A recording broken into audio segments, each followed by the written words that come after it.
Kabarnya baik. Ini dengan Mbak siapa? Boleh berkenalan dengan saya? Nama saya Mbak Rina. Mbak Rina dari mana? Dari rumah aja. Sendirian aja ya Mbak? Iya, Mbak Rina tahu tempat ini dari siapa? dari teman. Sebelumnya Mbak Rina sudah pernah melakukan sesi konseling? Belum. Baiklah, di sini saya akan memperkenalkan diri saya. Nama saya Evi Liliana ya Mbak, di sini sebagai konselor. Mbak bisa panggil saya Evi agar lebih akrab lagi dengan saya. Iya. Baiklah. Kalau gitu di sini saya mau menjelaskan sedikit tentang apa itu konseling ya Mbak. Iya. Jadi proses konseling itu yaitu suatu proses atau suatu layanan yang diberikan seorang konselor kepada klien yang memiliki masalah guna memecahkan masalah yang dialami oleh seorang klien. Mbak datang ke sini atas paksaan atau sukarela Mbak sendiri? Sukarela saya sendiri. Ya baik. Di dalam konseling ini juga kita memiliki asas-asas ya Mbak. Di antaranya yaitu asas kerahasiaan dan asas kesukarelaan. Asas kerahasiaan itu nanti Mbak, apa yang Mbak ceritakan pada saya itu terjamin aman. Saya tidak akan bicarakan kepada siapapun. Sedangkan asas sukarelaan itu yaitu kesukarelaan Mbak datang ke sini tanpa paksaan dari siapapun.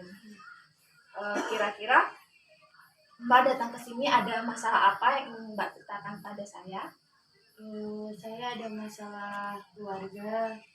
Ya, Terus karena kan saya sibuk bekerja setiap harinya. Terus jadi tuh rumah nggak keurus, anak nggak keurus, semuanya jadi berantakan. Pokoknya nggak terkondisi lagi gitu masalahnya.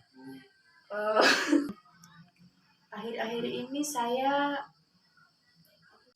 Akhir-akhir ini pekerjaan saya sedang padat karena saya sering mengambil lemburan di pekerjaan saya. Terus apa itu, sekolah anak tidak terpantau, rumah tangga itu banyak masalah gitu loh. Maksudnya masalah yang tiba-tiba datang sendiri gitu karena saya sibuk dengan pekerjaan.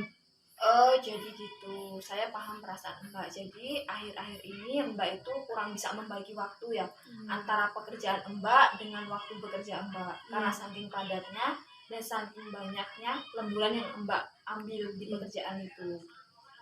Lalu Mbak datang ke sini itu untuk meminta solusi kepada saya Iya. agar bagaimana Mbak bisa mengatur waktu yang tepat dengan keluarga dan pekerjaan Mbak. Iya. Bisa Mbak duduk lebih tegak supaya lebih rileks. Biasanya Mbak Rina ini jika berangkat bekerja itu mulai dari jam berapa sampai jam berapa ya? Kalau lembur itu berangkat jam 7 pagi, pulang jam 9 malam. Itu kalau lembur, kalau enggak berangkat jam 7, pulang jam 4 sore. Oh gitu. Jadi jika Mbak tidak lembur itu berarti Mbak masih ada waktu sore hari itu buat anak ya. Iya. Jadi waktu Mbak itu tidak ada karena Mbak mengambil lemburan itu. Iya. Karena pekerjaan saya itu padat sekali. Makanya saya mengambil lemburan itu. Oh iya. Saya paham perasaan Mbak Rina ini. Sepertinya Mbak Rina ini kelihatan gelisah dan lelah sekali dari raut wajah Mbak ini ya. Ya, saya juga bingung dengan keadaan seperti ini. Karena saya mengambil lemburan itu buat membantu keluarga saya. Biar maksudnya ekonominya nggak kekurangan, kecukupan. Karena saya juga mengambil lemburan ini kan punya tanggungan anak sekolah. Itu, Mbak. Oh iya, saya paham. Uh, ya, saya paham Mbak. Saya juga salut dengan Mbak melakukan pekerjaan ini. Mbak juga rela mengorbankan waktu Mbak demi membantu ekonomi di keluarga Mbak. Lalu apa rencana Mbak ke depannya setelah ini? Setelah Mbak waktunya untuk anak ini kurang karena banyaknya lemburan ini Mbak. Ya mungkin jalan satu-satunya saya akan berhenti mengambil lemburan itu. Tapi kalau pekerjaan itu tetap saya lakukan demi kebutuhan keluarga saya. Tapi saya akan berhenti mengambil lemburan itu biar anak saya keurus sekolahnya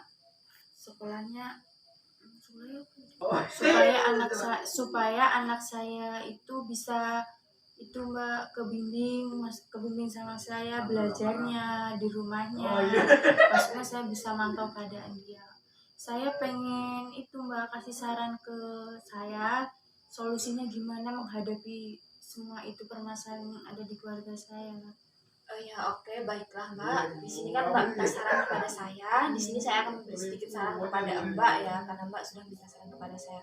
Kalau saran saya, jika Mbak masih ingin terus membantu perekonomian dari keluarga Mbak, dan supaya Mbak tetap bisa bagi waktu Mbak dengan anak Mbak, jalan satu-satunya yaitu Mbak berhenti mengambil lemburan itu. Karena itu solusi terbaik. Kalau Mbak harus resign dari pekerjaan kan sayang tuh ya Mbak, apalagi sudah pekerjaan tetap. Jadi jalan satu-satunya Mbak harus berhenti mengambil lemburan supaya dapat mengurus anak dengan baik, dapat mengurus keluarga dengan baik ya Mbak. Itu saran saya. Apakah Mbak bisa terima saran dari saya? Ya, insya Allah bakal saya lakukan saran dari Mbak supaya keluarga saya tetap terjaga, anak juga tetap terjaga dengan saya. Benar sekali Mbak. Baiklah, jika Mbak Rina sudah bisa menerima saran dari saya, sedikit saran yang saya berikan kepada Mbak.